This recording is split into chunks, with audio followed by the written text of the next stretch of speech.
Больно, да, и это не зависит от страны.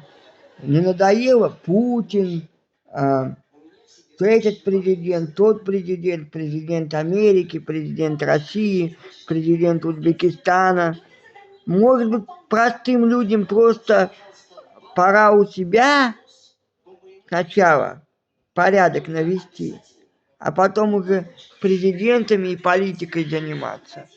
Как думаем, ребят? Просто, все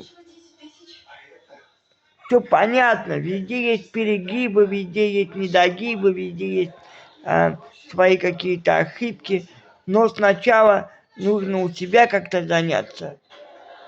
Сначала у себя. Путин там, президент Америки, президент Узбекистана. Сначала у себя. Каждый должен начинать с себя. Кто согласен, ставьте лайк.